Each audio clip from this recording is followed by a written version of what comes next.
I've prepared.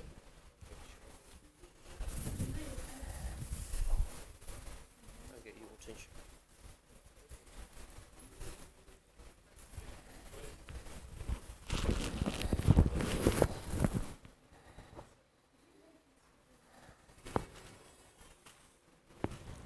Is the thing started? Really? It started already? Bismillahir Rahmanir Rahim. Alhamdulillah. Alhamdulillahi wahdah. Wassalatu wassalamu ala man la nabiyya ba'dah. Amma ba'd.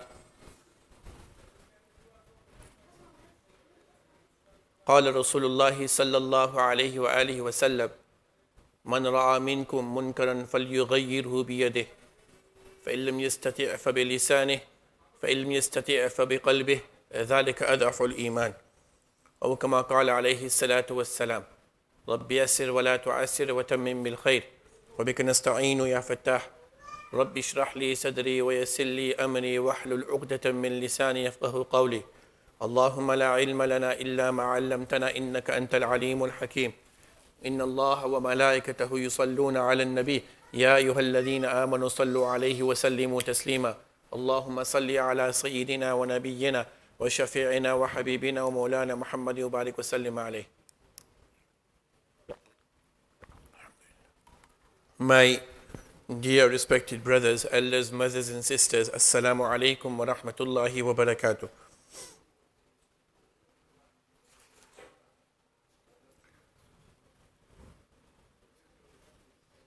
Allah subhanahu wa ta'ala has created our deen, our Islam perfect. And there is no need for us to change our deen.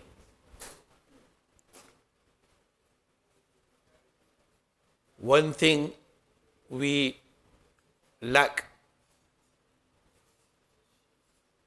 that we think that Islam only tells us what to do in our life where we worship Allah subhanahu wa ta'ala.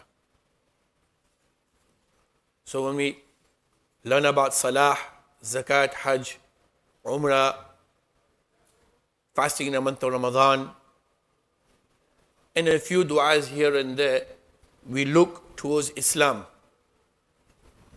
Or we learn about the fiqh aspects. How do we need to perform our salah? How do I need to do that? But when it comes to our day-to-day life, our everyday life, our work life, our school life, our homely life, our financial affairs, then we only seek guidance when we are challenged with something. A typical example, that somebody passes away and when it's time to give money to the heirs,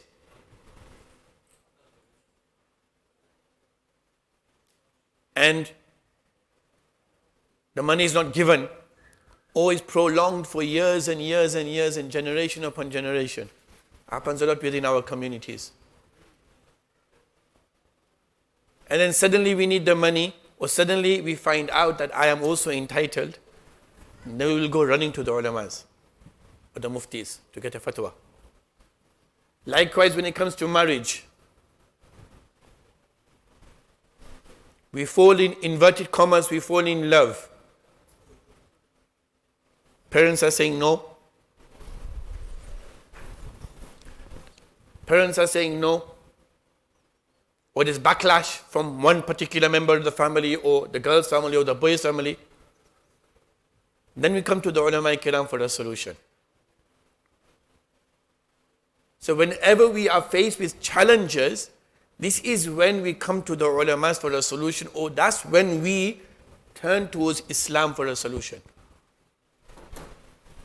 If we were to understand and take into consideration the teachings of Islam in all aspects of our life, even before we begin that particular action.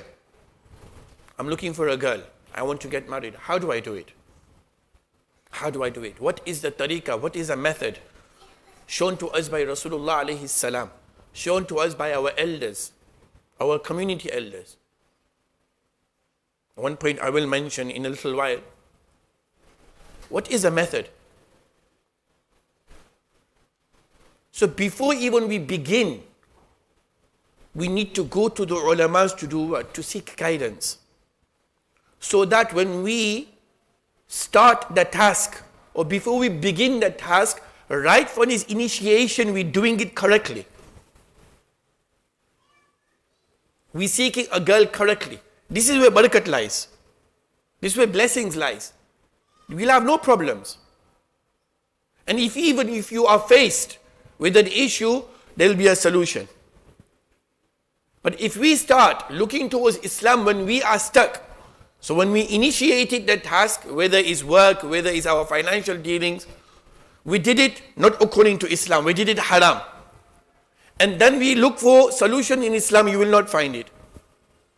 Because barakat is finished inside it. You never began, you never initiated that task based upon the Sharia. And I will mention one more thing over here, because I touched upon marriage. There is something called our culture. The ways of our predecessors. My mom did it this way, my dad did it this way. We say this a lot. This is the way it's done in our family.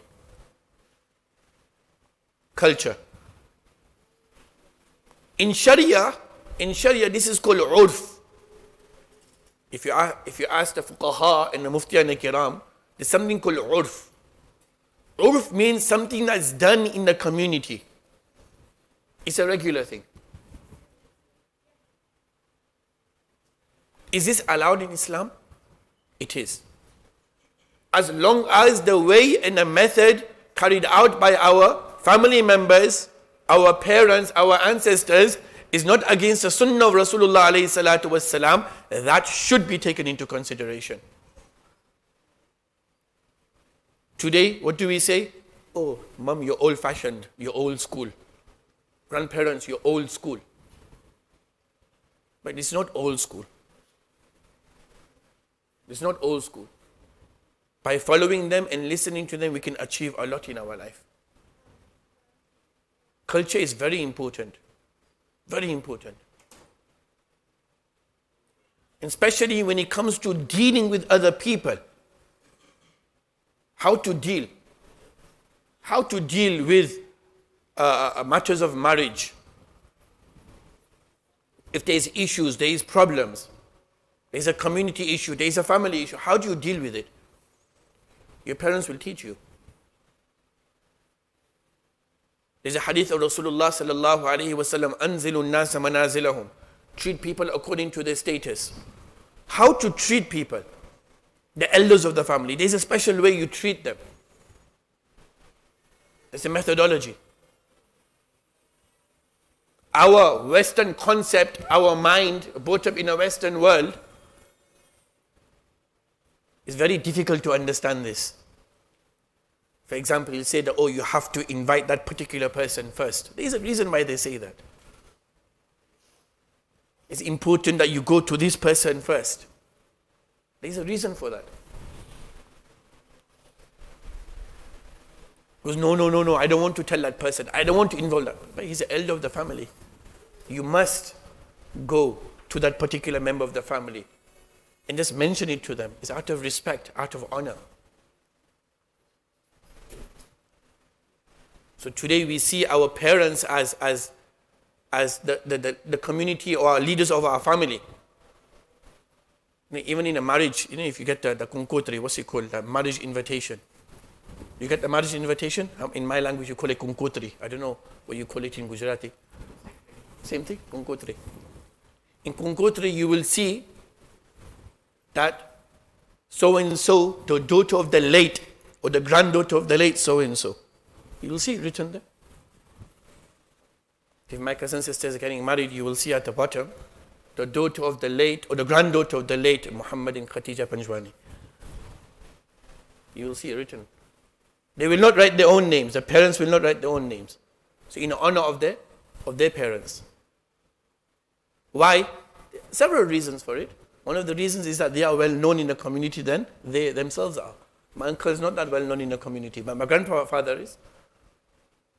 So when people realize, right, that the granddaughter of Muhammad Panjwani is getting married, or getting engaged, or whatever is happening, whatever the function is, people will give their du'as as well. Because mashallah, subhanallah. You see, look, this is a tradition. This is not mentioned in the Sharia. You will not find these kind of things, cultural things, how to deal with people, how to talk to people inside Sharia. You will find akhlaq. Nabi sallallahu alayhi wa sallam taught us. But some things are learned by our parents, our grandparents. Don't shun them. Don't shun them. That's why it's very important for youngsters. Today we are in a room, but we are not in a room. We are in a room together on the day of Eid, but we are not in a room. Why? Because everybody's on their mobile phones. Everybody's in their own world, little world, mini world. Like a bubble.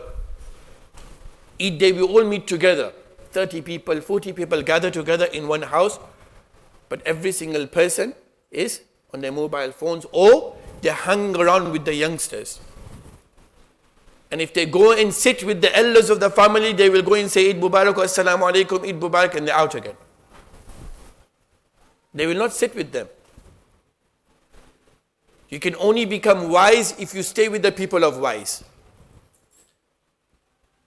You want to become wise and experience? Experience also comes not through actions. Experience and knowledge and understanding of the dunya, of the world around us, and how to live also comes from sitting with the people who have gone through experiences as well. Today we call ourselves educated, but we have no experience in that education. Nabi sallallahu alayhi wa sallam's education was not through books. Nabi sallallahu alayhi wa sallam's education was not through pens. Nabi sallallahu alayhi wa sallam's education was through experience. Read the seerah of Rasulullah sallallahu alayhi wa sallam. From the day he was born till the day he became a Nabi of Allah subhanahu wa ta'ala, you will see that Allah ta'ala taught him how. He was a ummi, he didn't know how to read or write. Sallallahu alayhi wa sallam. He went through experience. Every moment in his life was an experience for him, was an education for him. When his grandfather passed away, was an education for him. When his mother passed away, was an education for him. When he spent time on the farm of Dai Halima, radiyallahu ta'ala anha, was an experience. When the angels, Hazrat Jibreel and Mikael, came to wash his heart, that was an experience.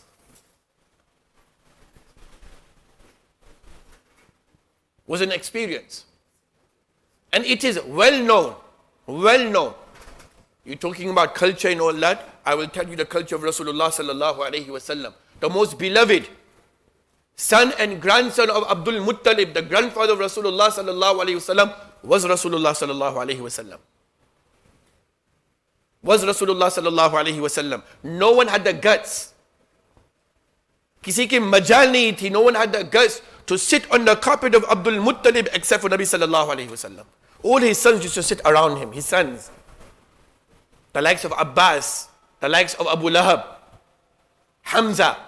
All these great, strong people used to sit around Abdul Muttalib, and the only person who used to sit on the cushion of Abdul Muttalib was Nabi sallallahu alayhi wa sallam. A large family. He learned through that. At the age of 25, building the Kaaba, who gave the advice that this is how you need to put the black stone in its place? Was he a Nabi at that time? He wasn't, sallallahu alayhi wa sallam. He wasn't a prophet. How come that they asked his advice on that issue? How come he was called As-Sadiqul Amin within the community before prophethood? How come that people used to leave the amanat and the trust with him before Nabuwwat, before prophethood? How come he was recognized as the most trustworthy businessman? in his early teenage years before prophethood. Culture. He took in all the good conduct of the Arabs. Good conduct of the Arabs. When Nabi sallallahu alayhi wasallam became a prophet, on the day he became a prophet, and the wahi was revealed to him, and he rushed back to his beloved wife Hazrat Khadija radiyallahu ta'ala anha. What words did she use? Beautiful was his description of how he was. You look after orphans, you look after widows, you look after so and so. How will Allah destroy you? You can never be destroyed. Was there teachings of Allah at that time? Was there the Shariat at that time? No. Culture. He used to sit with his elders of the community. He used to sit with elders of the Darul Arqam. Was it Darul Arqam? No, it wasn't. There was a place before the Arabs used to sit down. Nabi sallallahu alayhi wa sallam during his time as well. Okay, I can't remember the name of the particular place. Where they used to sit down to do mashwara, consultation. This is before Nabuwat. If there was a major issue in the community, for example, building the Kaaba again after it was destroyed by flood, they used to sit down in this particular place, the Arabs. Nabi sallallahu alayhi wa sallam was also involved in that as well. The Ukhuwat. When the treaty was held, when the people of Makkatul Mukarramah were mistreated, the travelers from outside were mistreated. And the Arabs, the one particular person cried out that we have been mistreated. Nabi sallallahu alayhi wa sallam was forefront in putting his signature on, or his thumbprint on this document. Before Nabuwat. Before Nabuwat. My friends, we learn this through culture. We learn the etiquettes, akhlaq and adab. But adab does not come from kitabs. Our ulamas and our salafus salihin, my elders have said, that adab does not come from books. You cannot learn adab from books. Respect, honor, dignity, etiquettes. Akhlaq. Akhlaq comes from sitting with the people of akhlaq. Sit with them and you will see a change in your life. How to talk to people, how to conduct yourself. So may Allah subhanahu wa ta'ala first and foremost grant me the ability to act what has been said. I digressed away from my main topic, but adab. Spend time with your elders, the youngsters who are sitting over here. 1 hour, half an hour, 45 minutes per week, go and sit with them. You will see within a year or two, you'll have a complete different perspective on life. A different perspective on life. Listen to their stories. And you will also making their hearts happy as well. Because many old people within our community don't get opportunity to meet people. Ask your great-great-grandparents or those elders, members of the community who live alone in old people's homes. For them, you go and sit with them, you talk to them. They will teach you 1 or 2 things. Out of 10 minutes or 15 minutes of their stories, you will learn something. You will learn something. Words of wisdom. And that will come in handy when you grow to that particular age. I remember this so old man saying such a thing. Or I heard this uncle saying such a thing. May Allah subhanahu wa ta'ala grant us the ability to understand our community, our culture. Ye gore logo ko choro bhai, this Western world ko choro. They don't know how to sit with the elders. They get together on Christmas once a year, that's it, or every 6 months. Every 6 months they will see them, that's it. Mother's Day, they will go and give a gift to them. Easter, they will go and give a gift to them. Understand? And on Christmas, they will go and spend time together. Besides that, nothing. Nothing.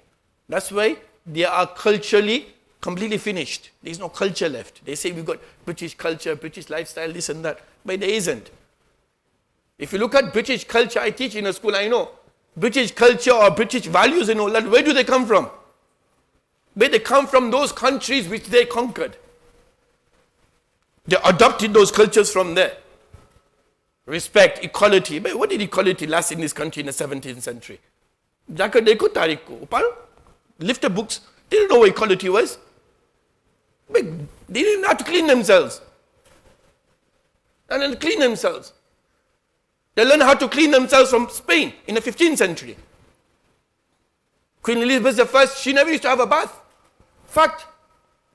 Queen Victoria also used to have a bath on the rare occasions. Fact.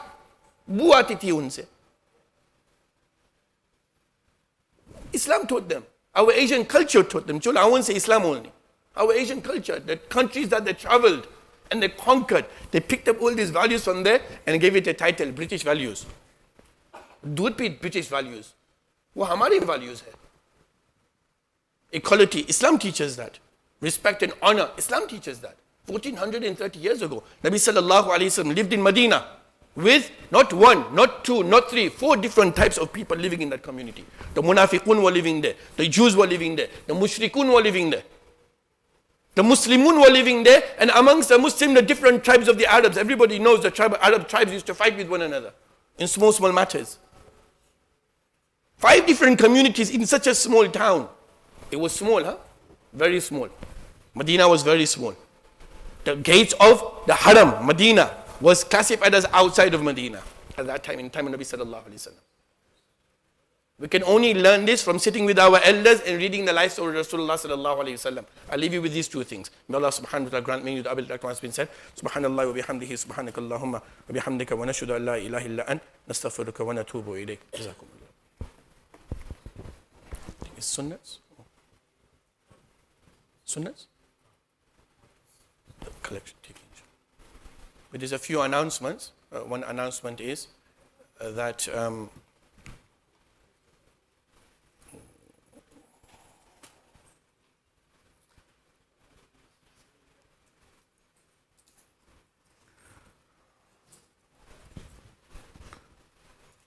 there is supposed to be a safeguarding faith reward, an award being given out to the Peace Center tonight.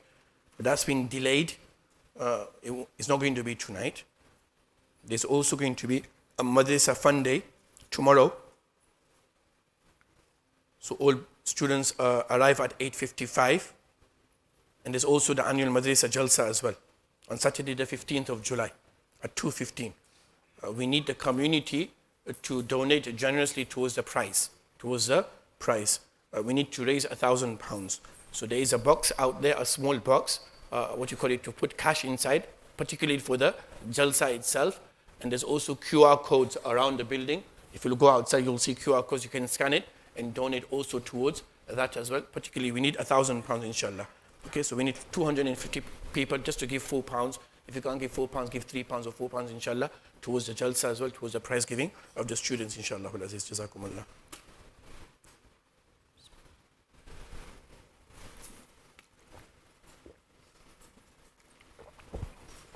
Sunnats. What's the tartib? I don't even know the tartib. Azan will take place. To the sunnats. Acha, sunnah should be done by now. Acha.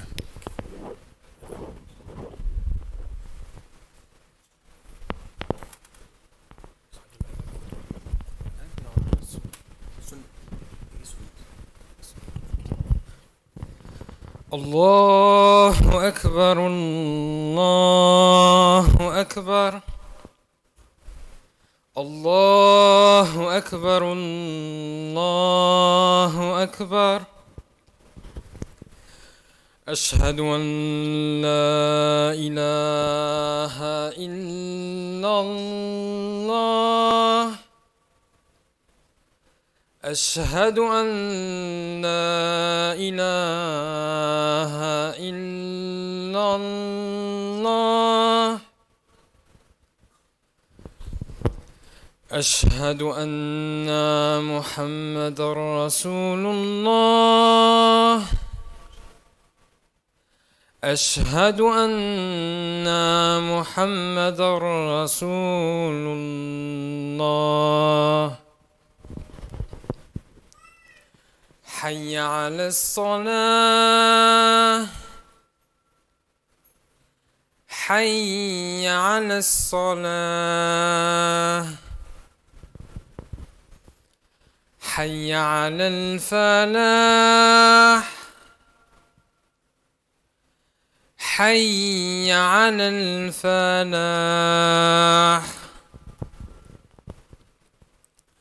الله أكبر الله أكبر لا إله إلا الله.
الحمد لله وحده والصلاة والسلام على من لا نبي بعده. أما بعد، فإن كون إصلاح السرائر في عامة الإصلاح. أما بعد، فهذه لا جملة يسيرة من حسن معاشرته صلى الله عليه وسلم لتستفتي به أمته وتحوذ النعم. فكان عليه الصلاة والسلام أحسن الناس وأجود الناس وأشجع الناس، وما ضرب عليه الصلاة والسلام شيئا قط بيده ولا امرأة ولا خادما إلا يجاهد في سبيل الله. ولم يكن عليه الصلاة والسلام فاحشا ولا متفحشا ولا سخابا في الأسواق، ولا يجزي بالسيئات السيئة، ولكن يعفو ويصفح. وكان عليه الصلاة والسلام يعود المريض ويتبع الجنازة ويجيب دعوة المملوك الحديث. وكان عليه الصلاة والسلام يخسف نعله ويخيط ثوبه ويعمل في بيته ويفعل ثوبه ويحلب شاته ويخدم نفسه. وكان عليه الصلاة والسلام طويل الصمت.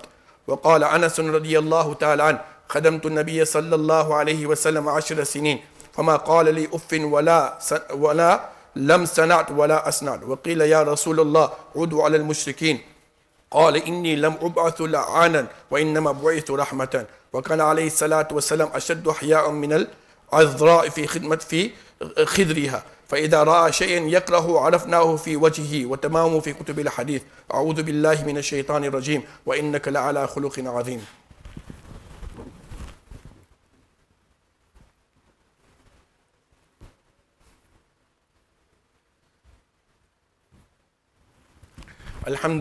الحمد لله الذي نستعينه ونستغفره ونؤمن به ونتوكل عليه، ونعوذ بالله من شرور أنفسنا ومن سيئات أعمالنا.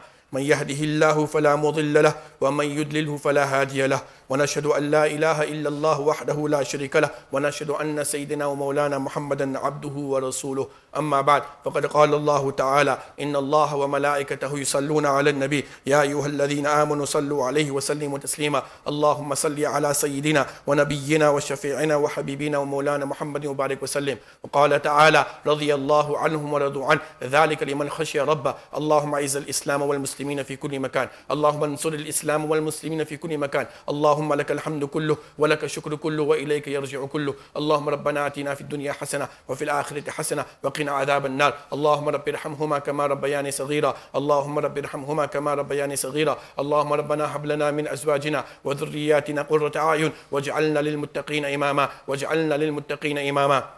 اللهم اشف مرضانا وارحم موتانا، اللهم اشف مرضانا وارحم موتانا. اللهم ربنا تقبل منا إنك أنت السميع العليم، وتب علينا يا مولانا إنك أنت التواب الرحيم. سبحان ربك رب العزة عما يصفون والسلام على المرسلين والحمد لله رب العالمين. أقيموا صفوفكم. Kindly straighten your rows.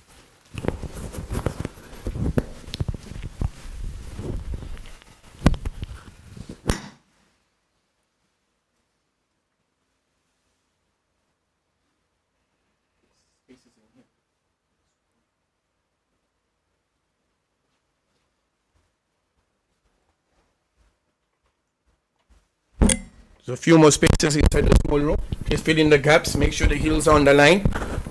The sufuf are straight.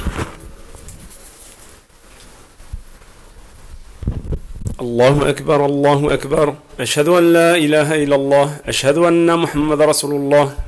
حي على الصلاة، حي على الفلاح، قد قامت الصلاة. الله أكبر الله أكبر، لا إله إلا الله.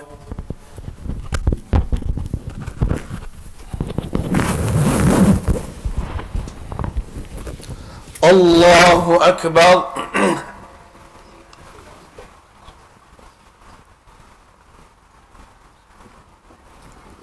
الحمد لله رب العالمين، الرحمن الرحيم، مالك يوم الدين.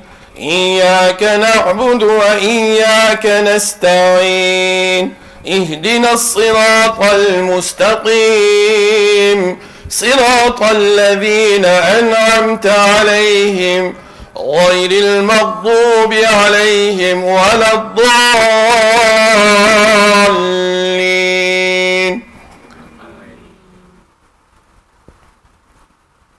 والضحى والليل إذا سجى، ما ودعك ربك وما قلى، وللآخرة خير لك من الأولى ولسوف يعطيك ربك فترضى ألم يجدك يتيما فآوى ووجدك ضالا فهدى ووجدك عائلا فأغنى فأما اليتيم فلا تقهر وأما السائل فلا تنهر وأما بنعمة ربك فحدث.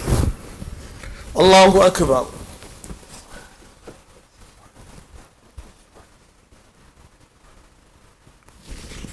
سمع الله لمن حمده. الله أكبر.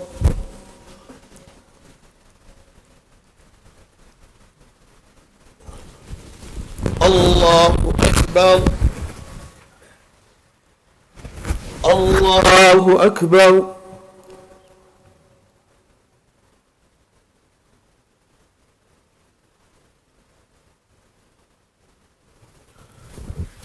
الله أكبر. الحمد لله رب العالمين الرحمن الرحيم مالك يوم الدين إياك نعبد وإياك نستعين اهدنا الصراط المستقيم صراط الذين أنعمت عليهم غير المغضوب عليهم ولا الضالين.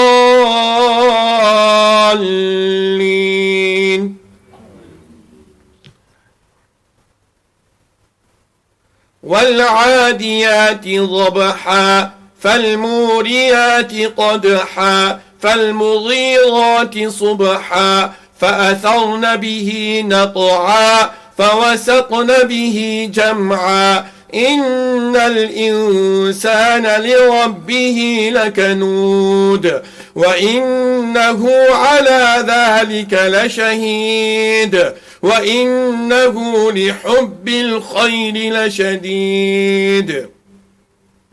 أفلا يعلم إذا بعثر ما في القبور وحصل ما في الصدور إن ربهم بهم يومئذ لخبير. الله أكبر.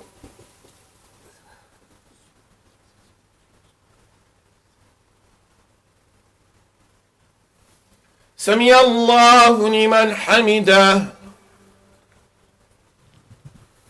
الله أكبر.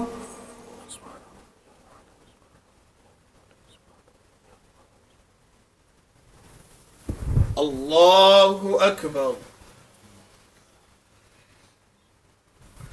الله أكبر.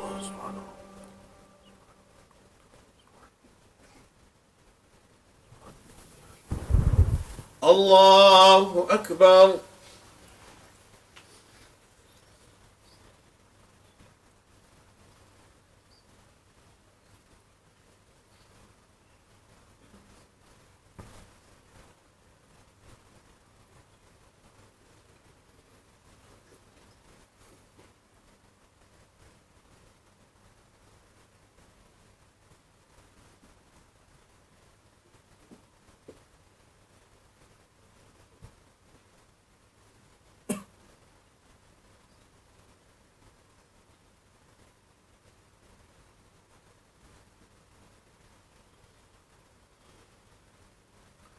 السلام عليكم ورحمة الله. السلام عليكم ورحمة الله.